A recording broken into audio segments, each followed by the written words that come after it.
Oke, definisinya teman-teman, manajemen itu apa sih ini ya? Management is getting thing done through other people. Itu berdasarkan Harold Kohns teman-teman ya. Dia mengatakan gitu. Lalu ada yang juga mengatakan Wayne Mondi ini teman-teman. Ini juga cukup terkenal. Wayne Mondi ini adalah pendayagunaan individu untuk mencapai tujuan organisasi. Ya, sebenarnya sama saja ya, definisinya ini adalah through other people ya, lewat orang-orang. Sama, ini juga pendayagunaan individu, sama saja sebenarnya ya, individu yang didayagunakan, jadi prinsipnya sama. Biasanya ini untuk mencapai atau untuk meraih tujuan perusahaan ya. Nah sekarang kalau yang disebut dengan HR itu, human resource, itu adalah apa? Manusia yang berkarya dalam suatu lingkungan organisasi, di mana organisasi itu adalah a collection of people. Itu berdasarkan Tony Subijono teman-teman ya. Jadi manusia yang bekerja dalam suatu lingkungan yang terdiri dari sekumpulan orang-orang ya teman-teman ya. Human resource itu apalagi potensi manusiawi sebagai penggerak organisasi ya, potensi manusiawi sebagai penggerak. Kalau nggak ada HR-nya nggak mungkin si perusahaan itu bisa bergerak. Lalu atau potensi atau modal, intangible asset teman-teman ya. Dalam suatu organisasi kita udah pernah belajar tangible asset sama intangible asset ya.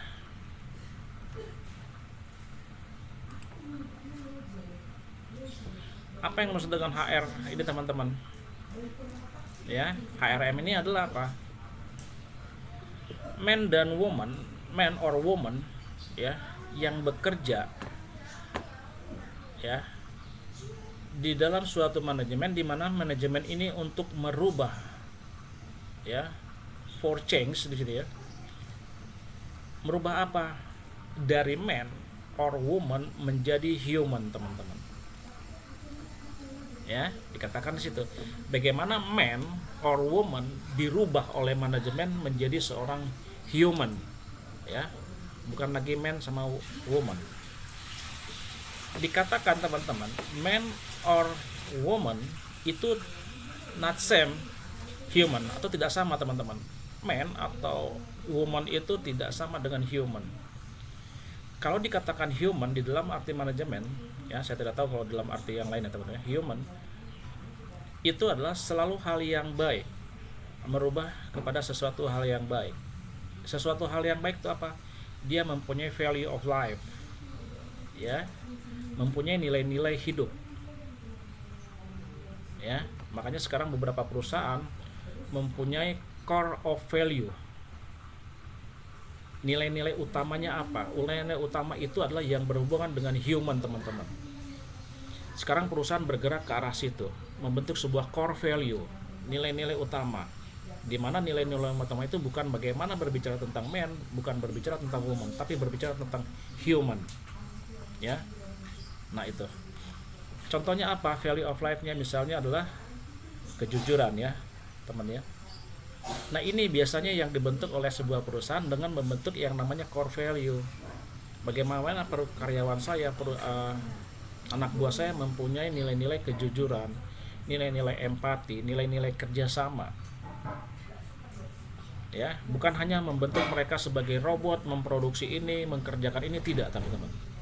Kalau kita berbicara dengan human resources gitu, maka kita berbicara tentang human yang mempunyai value ya, value of life. Nah sekarang perusahaan bergerak ke situ teman-teman ya, mempunyai core value. Sama juga seperti Unibi gitu ya, mempunyai core value-nya, singkatan dari Unibi itu sendiri teman-teman. Bukan hanya membentuk seorang manusia atau human yang mempunyai kompetensi pedagogik yang baik, tidak, tapi mempunyai sentuhan-sentuhan nilai moral dalam kehidupan itu ya. Karena apa? Kita ini bukan robot teman-teman. Di satu sisi kita bekerja seperti robot, tapi di satu sisi kita mempunyai sisi kemanusiaan sebagai human ya. Next, yang dimaksud dengan human resources management teman-teman, atau disebut dengan manajemen sumber daya manusia, pemanfaatan para individu untuk mencapai tujuan-tujuan organisasi. Ini berdasarkan tadi ya teman-teman ya, si Mondi tadi. Dikatakan Mondi gitu. Pemanfaatan para individu untuk mencapai tujuan-tujuan organisasi. Yang tadi juga kan dikatakan bahwa through the people, lewat manusia, ya. Tujuan manajemen sumber daya manusia adalah meningkatkan kontribusi produktif para karyawan bagi organisasi secara strategi. Ya. Ini dari edisi teman-temannya tahun 1996. Lalu SDM adalah aset yang harus dikelola secara cermat dan sejalan dengan kebutuhan organisasi. Ini definisi-definisi yang diungkapkan oleh para ahli manajemen teman-teman. Ada Mondi gitu ya. Lalu ada si Scholar and Jackson gitu ya. Itu definisinya. Nah teman-teman, kalau kita lihat ya, apa bedanya sih teman-teman HRD dengan personal department, ya, Human Resource Department versus personal department. Istilah HRD ini teman-teman terkandung pengertian bahwa karyawan atau SDM, ya, atau SDM yang ada dalam perusahaan merupakan aset, ya, atau kekayaan atau milik yang berharga teman-teman ya. Ya, ini dalam SDM teman-teman ya. Sesuatu kekayaan aset yang berharga, yang mempunyai nilai, sehingga harus dipelihara dan dipenuhi kebutuhannya dengan baik. HRD itu masih manusiawi teman-teman. Kenapa? Menganggap karyawannya adalah sebuah aset yang tidak ternilai harganya. Jadi harus dikasih baik, dikasih reward yang baik. Itu HRD. Tetapi bagaimana dengan manajemen personalia teman-teman? Ya, ada ya, kalau kita dengar di perusahaan itu ada manajemen personalianya, manajer personalia. Manajemen personalia kebalikannya teman-teman. Terkandung pengertian bahwa karyawan hanya dianggap sebagai salah satu produksi saja. Nah, ini. Yang tenaganya harus digunakan secara produktif bagi pencapaian tujuan perusahaan. Beda ya teman-teman ya, sentuhannya ya. Kalau dari HRD, dia melihat dari sisi perspektif sudut pandang bahwa si karyawan adalah sesuatu aset yang tak ternilai harganya. Kalau kalian punya barang yang tidak ternilai harganya, pasti kalian akan merawat barang itu dengan baik. Betul ya teman-teman ya? Ya, kalian punya handphone yang sangat baik, punya sesuatu yang baik, kalian pasti akan menjaganya dengan baik. Karena apa? Itu aset kalian. Tetapi berbeda dengan di sini. Manajemen personalia. Boleh dikatakan ya sudah, kamu tuh kerja hanya untuk produksi. Ya, nggak peduli kamu sakit, nggak peduli kamu punya masalah, kerjakan itu gitu. Lebih saklek. Tidak ada sentuhan daripada HRD-nya, manusiawinya. Itu bedanya teman-teman. Nah, tujuan dari Human Resource Management ini teman-teman, yang pertama adalah tujuan organisasional. Apa sih tujuan organisasional? Memastikan bahwa MSDM berkontribusi pada efektivitas organisasi. Departemen SDM membantu para manajer untuk mencapai tujuan organisasi. Dalam hal ini, para manajer tetap bertanggung jawab penuh atas bawahannya. Ya. Hanya tetap teman-teman, secara struktur organisasi, si manajer punya tanggung jawab. MSDM atau HRD ini yang sering kita sebut juga istilah asing itu, HRD itu, dia bertanggung jawab bagaimana mengkoordinasikan itu semua. Lewat siapa? Lewat manajer teman-teman. Ya. Itu tujuan organisasi. Lalu kita lihat lagi yang kedua, tujuan fungsional. Kita lihat tujuannya secara fungsi, menjaga kontribusi Departemen SDM dalam tingkat yang layak bagi kebutuhan-kebutuhan organisasi. Ya, kontribusi Departemen SDM ini kontribusi terhadap sebuah kebutuhan organisasi apa? Ya, membutuhkan atau memberikan kontribusi tentang apa? Tentang tenaga. Ya, tenaga apa? Tenaga pemasaran, tenaga produksi, tenaga keuangan, dan seterusnya. Sumber-sumber daya akan terbuang percuma jika HRM tidak direncanakan secara optimal sesuai kebutuhan organisasi. Ya, kalau seorang SDM, teman-teman di bagian SDM tidak bisa melihat potensi yang ada di masing-masing karyawan, maka akan sia-sia. Orang yang harusnya pintar gambar dimasukin ke keuangan. Harusnya dia cocoknya di desain produk. nggak pinter nih memahami nih ya kemampuan dari masing-masing ini, maka akan sia-sia semua teman-teman. Itu berdasarkan tujuan fungsionalnya.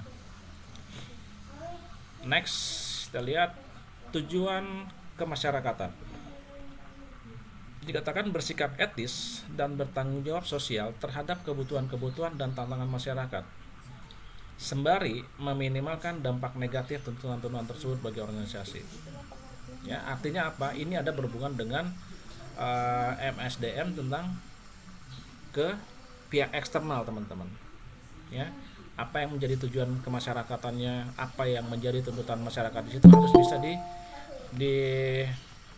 sebentar, yang masuk sebentar teman, harus bisa diakomodir. Siapa apa sih tugas siapa itu ya? Tugas MSDM ini ya, itu tujuan kemasyarakatan. Yang terakhir adalah tujuan operasional, tujuan personal. Kalau tujuan personal antar karyawan, maka dia dihadapkan pada apa? Mengharapkan para karyawannya mencapai tujuan-tujuan pribadi mereka sejauh tujuan-tujuan mendorong kontribusi individual. Ya, teman-teman ya. Artinya apa? Pada saat itu tujuan personal, maka si SDM ini juga harus mengakomodir tujuan saya bekerja itu untuk apa. Ya, harusnya MSDM harus bisa membaca peta itu, mapping itu. Saya butuh apa? Supaya saya betah bekerja, saya diperhatikan di bagian apa? Tetapi tetap teman-teman, harus ada timbal balik. Ya, kalau kita diperhatikan sebagai karyawan, maka karyawan juga harus memperhatikan kebutuhan apa yang menjadi kewajiban terhadap perusahaan. Nah, MSDM ini kalau untuk personal, maka dia harus melihat kamu butuh apa sih di sini? Apa sih yang menjadi masalah kamu? Kenapa kamu tidak bisa naik jabatan? Kenapa kamu sampai turun jabatan? Apa yang kami harus lakukan supaya kamu bisa naik? Apa yang kami harus lakukan supaya tujuan kamu bekerja di sini tercapai? Itu yang baik teman-teman. Dibina ya, bukan dibinasakan ya teman-teman ya. Itu ya. Lalu kita lihat teman-teman, di sini ada lewat fungsi MSDM teman-teman. Ada 6 fungsi. Ya, ada 6 fungsi. Kita akan lihat satu-satu ya. Kayak yang pertama teman-teman. Yang pertama, Human Resource Planning. Itu yang berkaitan dengan rekrutmen dan seleksi. HR Planning, perencanaan HR ya. Rekrutmen dan selection merupakan proses untuk memastikan bahwa organisasi memiliki jumlah karyawan yang tepat. Ya. Jadi kita dilihat teman-teman, MSDM ini kita kurang ya, ayo kita hire lagi. Untuk bagian keuangan cuma 2 orang, kasihan nih kelabakan. Hire lagi 2 orang lagi. Tapi tidak asal hire saja, tapi diseleksi dulu sesuai dengan kebutuhannya. Lalu dia lihat lagi apakah dia sudah cakap atau belum untuk melaksanakan tugas-tugas ini. Ya, dilihat integritasnya seperti apa, harus diseleksi dulu. Lalu nanti pada saat saya menerima melakukan seleksi, saya harus tepat-tepat teman-teman. Jangan butuh sekarang gitu ya. Prediksinya butuh sekarang, seleksi sekarang nggak mungkin. Tetapi harus diprediksi dulu. Oh, bulan depan kita butuh 2 nih. Mulai sekarang lah tahap rekrutmennya. Ya, diseleksi. Itu yang berhubungan dengan planning. Taruh yang masuk lagi kita. Oke, saya taruh Fajar. Ya, penyediaan staf itu mencakupi analisis jabatan, manajer personalia ya atau manajer HRD itu harus selektif teman-teman. Analisis jabatan ini, kira-kira orang yang seperti ini kompetennya harus apa ya, dianalisa kebutuhannya, lalu standar minimalnya harus apa di sini gitu. Lalu perencanaan SDM-nya ya. Perencanaan SDM itu mungkin saja teman-teman tidak yang berhubungan dengan pekerjaan. Kasihan nih karyawan capek, Pak Bos katanya gitu ya. Mereka butuh healing. Ya, istilah sekarang healing ya teman-teman ya. Ya butuh healing, kasihan nih, depresi dia kerja terus. Oke, SDM rencanakan family gathering yuk, misalnya ke Puncak atau ke Citumang, Pangandaran kan gitu ya. Supaya apa? MSDM itu merasa segar kembali, akan siap lagi bekerja dengan penyegaran-penyegaran yang diberikan oleh bagian SDM lewat perusahaan lewat SDM ya teman-teman. Penyediaan staf menjaga juga lah, ini tadi sudah dikatakan rekrut dan seleksi ya, tidak asal rekrut ya dan tidak asal seleksi juga. Ada instrumen-instrumen penentu bagaimana seseorang bisa diterima. Yang kedua, HR development, pengembangan HR. Fungsi utama HRM yang tidak hanya terdiri dari pelatihan dan pengembangan, namun juga aktivitas-aktivitas operasional. HRD development ini bertujuan apa?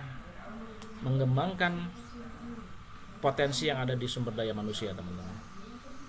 Ya, pengembangannya apa? Oh, seorang Arnold kayaknya dia kurang produktif, kurang ahli nih.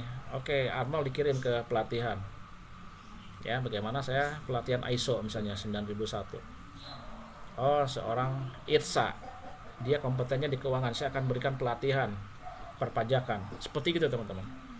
Supaya apa? Supaya semua SDM yang mempunyai potensi itu berkembang, teman-teman. Perusahaan tidak boleh menutup itu. Kenapa? Kontribusinya kan kepada perusahaan juga. Ya, teman-teman ya, seperti itu. Yang ketiga, compensation and benefit. Nah, ini yang berhubungan dengan reward, teman-teman. Ya. Seorang bekerja ya, itu sudah pasti mengharapkan kompensasi, gaji. Nggak mungkin kita kerja nggak sudah apa, saya nggak apa-apa lah kerja sini nggak digaji juga nggak apa-apa lah. Nah, munafik, teman-teman. Bohong banget ya.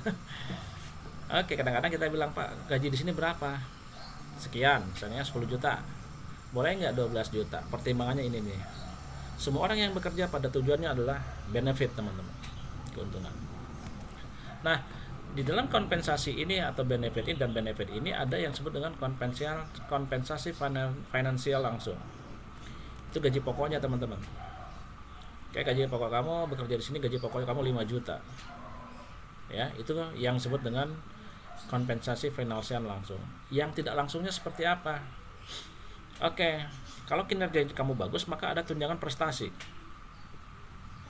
Tunjangan prestasi akan kami berikan dengan evaluasi. Kalau dari apa yang kalian kerjakan, kamu yang kerjakan sangat bagus kriterianya bagi kami akan berikan tunjangan insentif. Kalau kamu sudah beristri, bersuami gitu ya, saya kasihkan tunjangan kesehatan untuk anak dan suami, atau untuk istrimu dan anakmu. Dikasih, teman-teman. Kompensasi finansial tidak langsung. Lalu ada kompensasi non finansial, teman-teman. Nah, teman-teman, kalau ini tidak bisa kita tutup mata ya, teman-teman ya. Kalau dibilang orang bekerja tidak butuh uang, itu bohong banget. Gitu ya, bohong. Tetapi yang berhubungan dengan kompensasi non finansial ya, ini mungkin saja bisa terjadi, teman-teman. Oke ya. Misal saya gaji 3 juta, misal 3 juta bekerja di perusahaan A. Lalu saya pindah ke perusahaan B dengan gaji saya misalnya 2,8. Secara finansial saya turun ya, teman-teman ya. Dari 3 juta ke 2,8. Tetapi pada saat saya pindah ke perusahaan B, saya mendapatkan, teman-teman, keuntungan kompensasi non finansial berupa apa? Saya tenang bekerja di situ, teman-teman. Ya. Saya merasa nyaman di situ.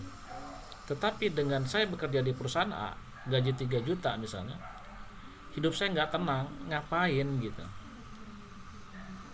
Kalau ini banyak terjadi, teman-teman.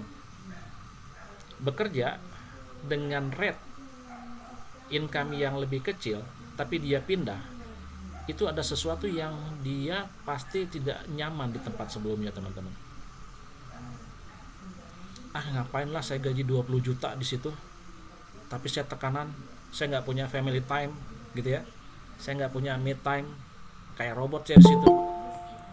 Tetapi kalau saya pindah ke perusahaan B, saya dapat 15 juta, dapat 10 juta, tapi tenang, saya punya liburan bareng keluarga, kerjanya normal, tidak seperti robot.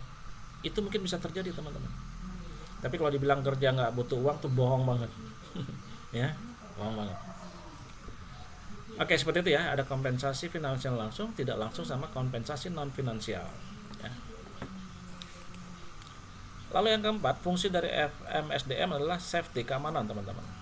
Keselamatan adalah terlindungnya para karyawan dari luka-luka yang disebabkan kecelakaan, safety first ya. MSDM juga harus bisa memastikan karyawannya itu aman ya. Aman dari apa? Dari kecelakaan di tempat kerja.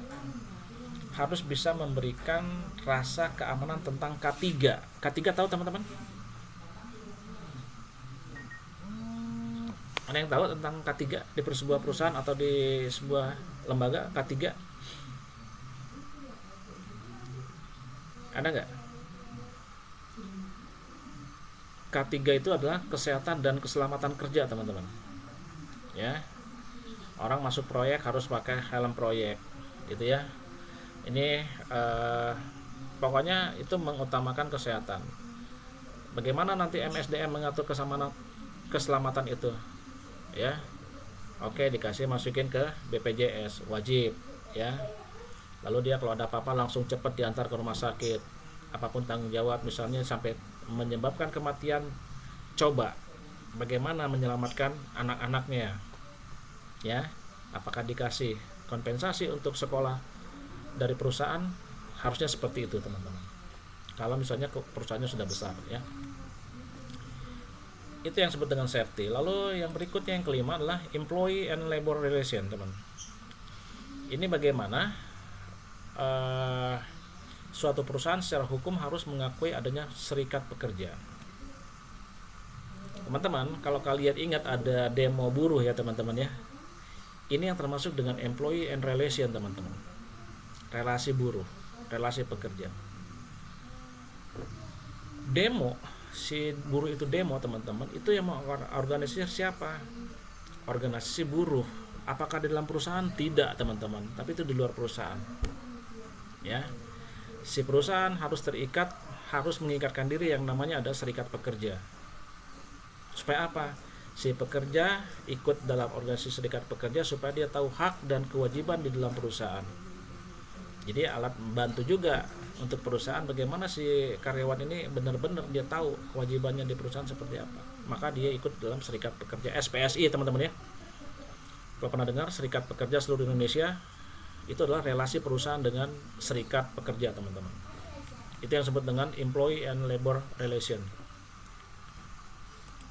Yang keenam, HR research ya. Nah di sini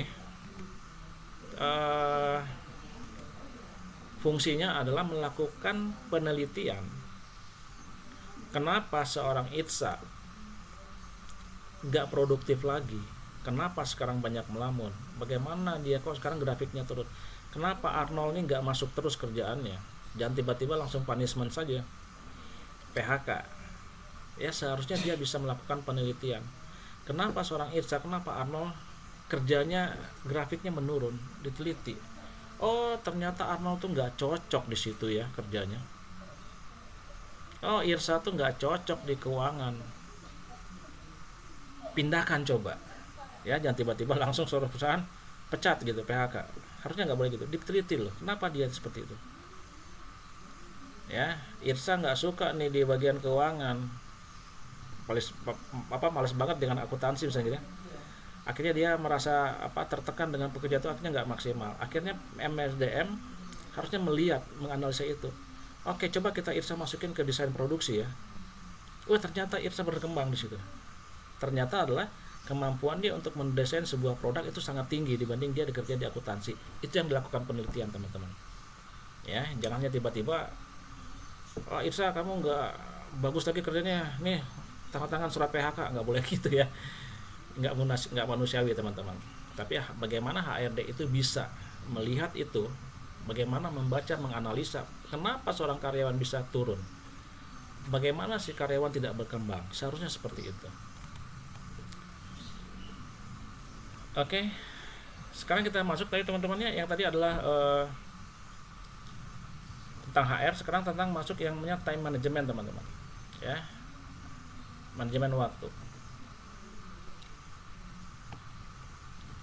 Waktu itu apa sih katanya? Selalu melekat dalam kehidupan kita ya. Ya, apalagi sekarang waktu waktu sangat dekat dengan kita, aktivitas kita bulan puasa, waktu buka jam berapa, waktu sahur, waktu imsak jam berapa ya. Nah gitu, merupakan salah satu sumber daya yang paling penting dikatakan manajemen waktu itu. Waktu dikatakan kita semua mempunyai persediaan waktu yang sama. Teman-teman, kita satu kelas, di kelas reguler, belum bekerja, yang notabene belum bekerja. Sebenarnya teman-teman, kalau ditanya, kenapa kamu belum mengerjakan tugas? Aduh pak, waktu saya kurang banget ya gini. Padahal kesempatan kita sama teman-teman. Kita mempunyai waktu sama-sama 24 jam sehari, betul ya? Nggak mungkin Albert punya waktu 26 jam sehari ya, Fajar hanya punya waktu 18 jam sehari, nggak mungkin. Kita mempunyai satu kesempatan yang sama, satu jumlah waktu yang sama 24 jam. Sekarang kalau kita merasa waktu itu kurang, berarti sebenarnya bukan waktu itu yang kurang, tapi adalah kita tidak bisa mengatur waktu, bisa tidak memanage waktu itu dengan baik. Beberapa orang dalam situasi bekerja yang sama dapat menghabiskan waktu dalam kondisi yang sama pula.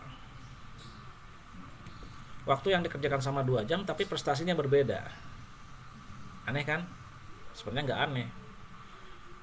Waktunya sama tetapi bagaimana seseorang itu mengerjakannya, apakah dengan sungguh-sungguh atau tidak ya, apakah di 30 menit santai duluan jadi 30 menit terbuang percuma, jadi bekerjanya 90 menit, itu kan bisa, harus dikelola.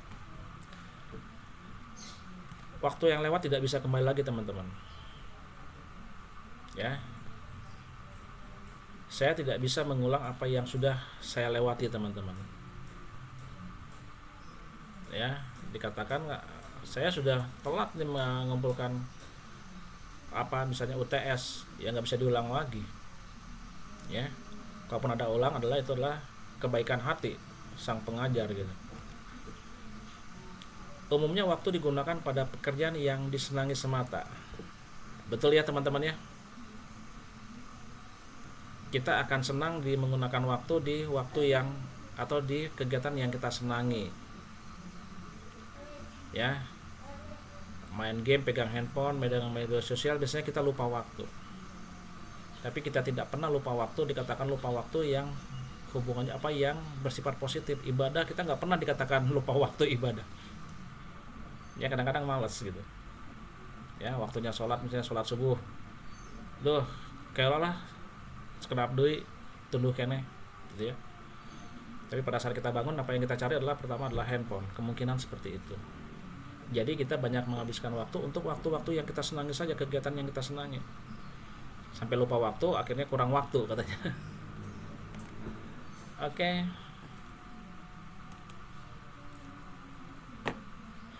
Time management teman-teman, tugas tim leader TL atau supervisor atau manajer dibagi dalam 3 kategori teman-teman ya. Jadi kalau nanti kalian manajer dalam sebuah perusahaan harus ingat ini. Ada 3 kategori tugas yang seharusnya dikerjakan. Seorang manajer itu harus membagi 3 tugas kategori yang harus dikerjakan teman-teman ya. Itu adalah 75%.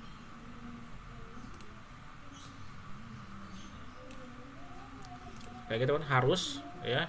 Lalu yang sebaiknya tugas yang sebaiknya dikerjakan ya, ini biru, nah ini 20%. Sebaiknya beda teman-temannya dengan seharusnya. Seharusnya itu yang berhubungan dengan deadline, kamu harus mengerjakan ini tepat waktu sekian, itu seharusnya teman-teman ya. Itu di 20%. Lalu tugas yang disenangi itu 5%. Jadi seorang manajer pada saat dia bekerja di perusahaan harus melihat yang ini teman-teman. Yang harus 75%, yang sebaiknya 20%, dan yang disenangi 5%. Jangan sampai dirubah persentasenya. Yang disenangi 70%. Apa yang disenangi? Yang disenangi WA, buka medsos. Ya. Itu dibalik. Medsos malah 75%. Ya, seharusnya itu hanya yang 5% di dalam dia bekerja. Jadi dibalik urutannya. Waduh, salah besar ya. Oke. Tim leader atau supervisor atau manager yang sukses adalah yang bisa bekerja tidak hanya efisien yang berhubungan dengan waktu, tetapi menyediakan waktunya untuk mencapai hasil pokok yang telah diprioritaskan. Artinya teman-teman, dia sudah efisien waktu nih, 75%, 20% sama 5%. Seorang pemimpin yang baik, dia seharusnya lebih sini,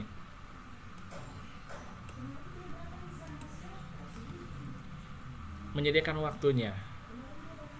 Saya seorang pimpinan, ya,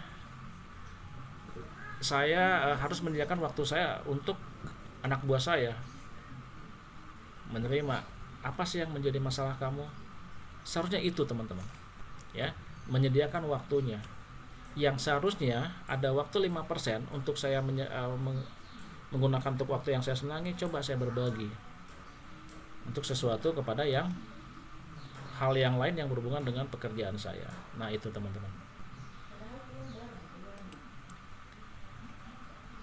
Idealnya teman-teman dikatakan apa? Semua aktivitas membawa kita pada pencapaian tujuan. Ya. Aktivitas terganggu karena padat dan kompleksnya tugas dan tanggung jawab. Kalian merasa nggak teman-teman, misalnya ya, kalian merasa terganggu dengan banyaknya tugas atau apapun itu yang deadline-nya sama teman-teman? Merasa terbebani nggak kira-kira?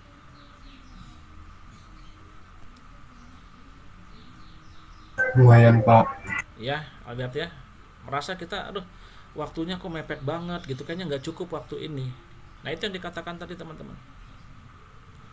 Waktu kita sama 24 jam. Dan biasanya kalau dalam pekerjaan, perusahaan itu, dosen itu sudah memperkirakan apa yang akan diberikan, itu sudah diatur, sudah dihitung, kira-kira pasti cukup kalau 1 jam atau 2 jam. Tidak mungkin memberikan yang over limit teman-teman. Ya, sudah pasti bisa. Bisa kalau waktu itu digunakan secara efisien. Ya, tetapi kita selalu banyak bilang gini, Pak, saya banyak sekali kerja nih Pak, dosen ini ngasih ini, dosen ini ngasih ini, belum lagi ibu saya nyuruh ini, guru ini. Orang yang tidak sukses teman-teman, ya sekali lagi saya katakan, orang tidak sukses selalu mencari 1001 alasan untuk kegagalannya teman-teman. Ya, Pak saya banyak kerjaan, banyak gini. Tetapi orang yang sukses itu akan mencari solusi dari satu masalah. Ya. Nah kalau terjadi seperti ini, padat dan kompleksnya tugas dan tanggung jawab, maka diperlukan yang namanya skala prioritas teman, priority of scale ya. Skala prioritasnya dulu dong. Oke, apa kita lihat sekarang? Skala prioritas dapat ditentukan dengan menentukan tujuan, yaitu menentukan kegiatan untuk mencapai tujuan yang dimaksud dengan urutan sesuai dengan bobot kepentingannya teman-teman. Ya, dibuat prioritasnya nih. Dengan cara bagaimana? Lihat bobot kepentingannya. Ya, itu. Ya. Kegiatan atau aktivitas digolongkan ke dalam 4 tahap. Dibuat apa saja yang paling mendesak. Ya, teman-teman ya. Yang mendesak, yang paling ya. Lalu kegiatan yang penting tapi tidak mendesak.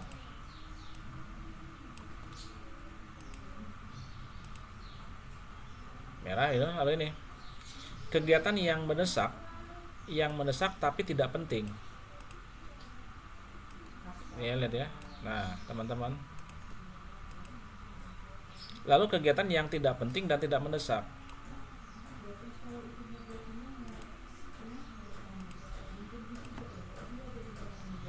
Jadi buat teman-teman daftarnya dari warna-warni 4 ini ya. Kegiatan penting dan mendesak. Kalian lihat tugas. Kira-kira mana nih yang paling mendesak duluan? Kerjakan itu duluan teman-teman. Ada yang tanya sama saya, Pak, gimana sih Pak, saya banyak pisan kerjaan, saya bingung kerjanya dari mana gitu ya. Saya bilang jawab gini, gampang sekali teman jawabnya. Kamu jangan memikirkan susah, memikirkan banyaknya, kerjakan satu-satu pasti selesai. Betul nggak? Kalau kita mikirkan banyak pak, banyak teing pak, banyak teing, akhirnya kita apa? Jadi malas mengerjakan, nggak tahu, bingung dari mana mengerjakan sesuatu itu. Tapi kalau kita kerjakan satu, oke, saya akan kerjakan dari sini dulu, satu. Beres nggak? Pasti beres teman-teman. Ya, jadi yang harus kita bagi kegiatan penting dan mendesak. Lalu yang penting tetapi tidak mendesak. Yang mendesak tapi tidak penting. Ya. Tidak penting dan tidak mendesak. Yang mendesak tidak penting, ada yang tahu nggak kira-kira? Contoh hal yang paling kecil mendesak tapi tidak penting, teman-teman. Ada yang bisa nggak diskusi kita?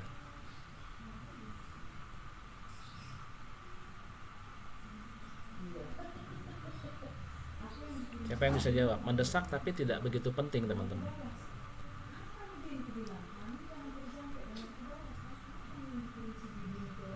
Albert bisa jawab? Ini pada lemas saya puasa ya. Yang bisa jawab mendesak tapi tidak penting. Contoh gini teman-teman, ya kalian ditanya nih lewat PA ya, Irsa, hayu orang buka bareng cina, minggu harap. Naik mual, jadi mual di mana tempatnya gitu ya. Biasa ya, bahasa teman bahasa Sunda ya gitu ya. Beda kalau dengan orang tua. Ditanya seperti itu, tapi kamu lagi bekerja Irsa.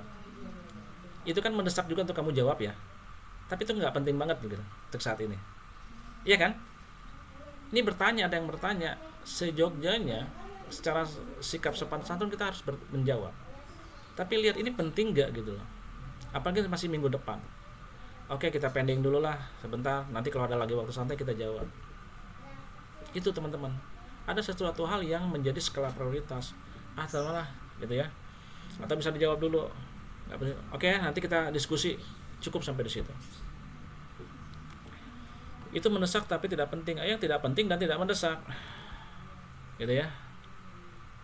Tidak penting dan tidak mendesak. Ada yang nge-WA sama si Irsa, kamu tahu nggak sih? Si Siti Nuraini itu sekarang buka kabogoh kia cina gitu. Ngegosip. Ya kan? Nggak penting banget gitu loh. Ya. Apalagi di sela-sela ada pekerjaan.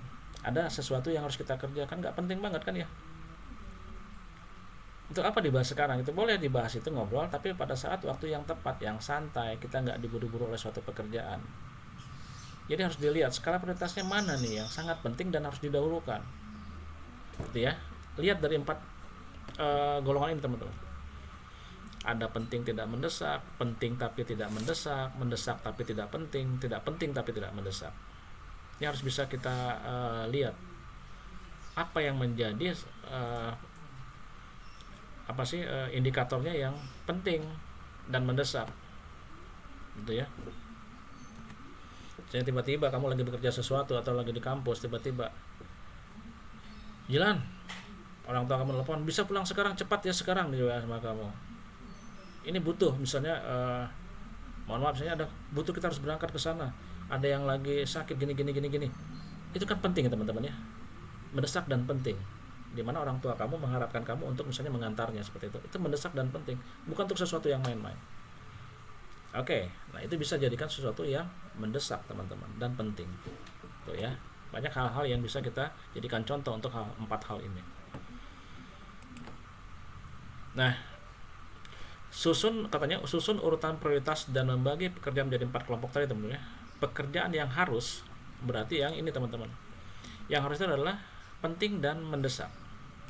Oke. Pekerjaan yang harus dikerjakan. Lalu pekerjaan yang sebaiknya dikerjakan. Ya. Lalu pekerjaan yang menyenangkan untuk dikerjakan. Dan yang terakhir, pekerjaan yang tidak atau belum perlu dikerjakan.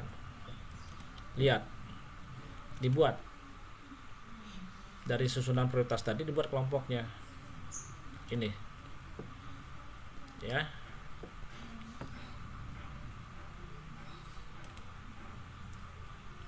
Nah, kita lihat lagi teman-teman, kalau ini tidak terjadi ya teman-teman ya, skala prioritas manajemen waktu, maka yang terjadi adalah gejala terjadinya pemborosan waktu ya, wasting time teman-teman. Waktu kita sama-sama habis waktu percuma, kita nggak dapat apa-apa, itu pemborosan teman. Apa gejala-gejalanya? Tidak pernah mengalokasikan waktu untuk hal-hal yang sangat penting. Kita nggak membuat 4 skala tadi teman-teman. Ya berarti kita akan melakukan sebuah pemborosan waktu. Lalu menggunakan terlalu banyak waktu untuk hal-hal yang mendesak yang bukan penting. Ya. Tadi yang saya sampaikan, Irsa ditanya temannya bagaimana buka puasa minggu depan gini, wah sampai kemang kayak bajunya dress code-na naon kan gitu ya. Nah itu nggak penting gitu, jadi memboroskan waktu. Kecuali memang sudah ada agendanya, sudah dijadwalkan dengan baik, waktunya tinggal mepet gitu. Nah itu mepet artinya nggak mepet ya teman-teman ya. Nah ini teman-teman ya, membawa pekerjaan ke rumah, pekerjaan kantor ke rumah, ternyata itu merupakan suatu pemborosan teman-teman ya. Kenapa pemborosan waktu? Seharusnya pekerjaan kantor itu ya selesainya di kantor saja, nggak sampai harus dibawa ke rumah. Di rumah kamu punya manajemen waktu sendiri kan gitu ya. Jadi membawa pekerjaan itu ke rumah juga sebuah hal pemborosan waktu juga. Tetapi kalau memang itu sangat penting dan mendesak, ya harus dikerjakan juga dong. Mengerjakan pekerjaan yang sebenarnya cukup dikerjakan oleh orang lain. Ya. Fajar bekerja nih, membuat sebuah database misalnya. Lalu Albert bilang, "Sini Bet lah, sini Fajar saya bantu gini-gini ya." Karena Albert tuh tahu Fajar tuh cukup satu orang mengerjakan itu. Tetapi Albert bantu di situ, akhirnya apa? Waktu terbuang percuma. Ya, waktu Albert terbuang, waktu Fajar juga mungkin terbuang. Lebih banyak ngobrol lah malah gitu ya. Lebih banyak ngobrolnya. Nah itu. Lalu merasa dirinya tidak dapat digantikan oleh orang lain teman-teman. Ini Anda tahu kira-kira apa contohnya?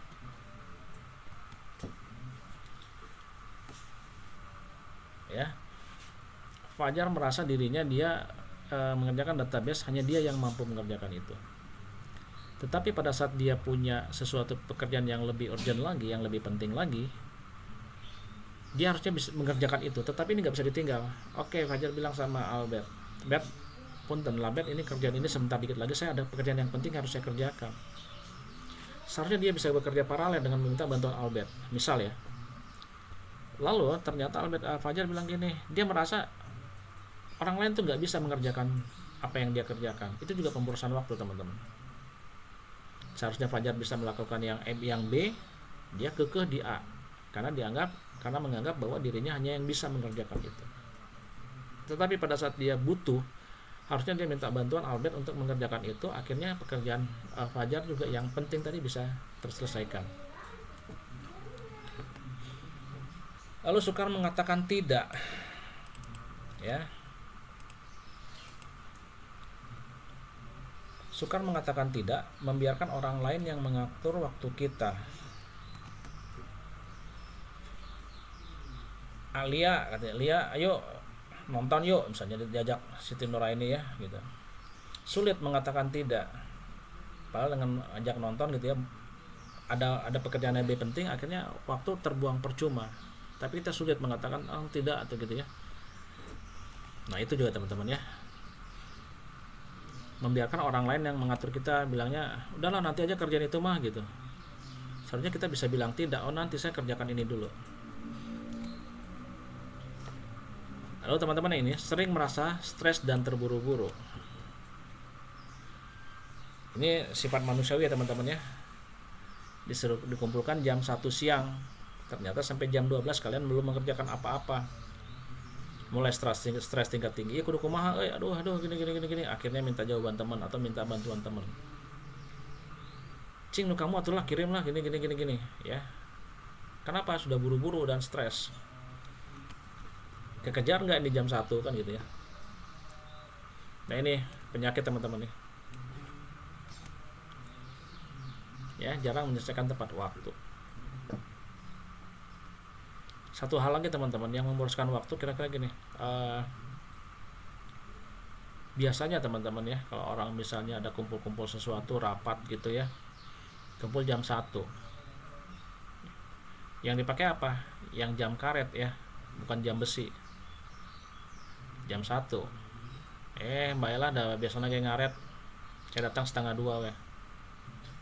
Itu teman-teman boros waktu. Akhirnya apa? Waktunya lebih panjang lagi habisnya. Karena orang berpikir, apalagi orang manusia Indonesia nih teman-teman, biasanya juga ngaret lah, biasanya ngaret, akhirnya karet beneran ya. Ya.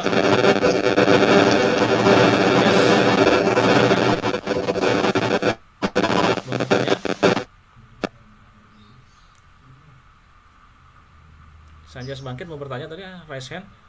Tidak.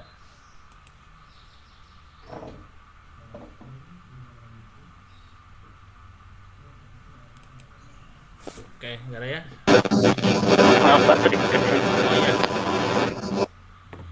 Oke, kita lanjut lagi. Ini jarang menyelesaikan pekerjaan tepat waktu. Karena kita angke wae lah, ya. Kumangke. Padahal harusnya kan bukan kumangke tapi engke kumaha gitu ya. Jangan nanti bagaimana tapi bagaimana nanti. Bagaimana nantilah. Harusnya dibalik, nanti bagaimana ya kalau saya tidak mengerjakan. Oke teman-teman, kita lanjut lagi. Ini teman-teman, di dalam manajemen waktu itu ada 4 matrik ya, 4 matrik. Satu matrik dengan 4 kuadran teman-teman. Ya, di sini kita memilih dan membuat ini sebagai sebuah matriks manajemen waktu. Mulai dari kuadran 1 yang penting dan segera, kuadran 2 tidak penting tapi segera, kuadran 3 penting tapi tidak segera, tidak penting dan tidak segera.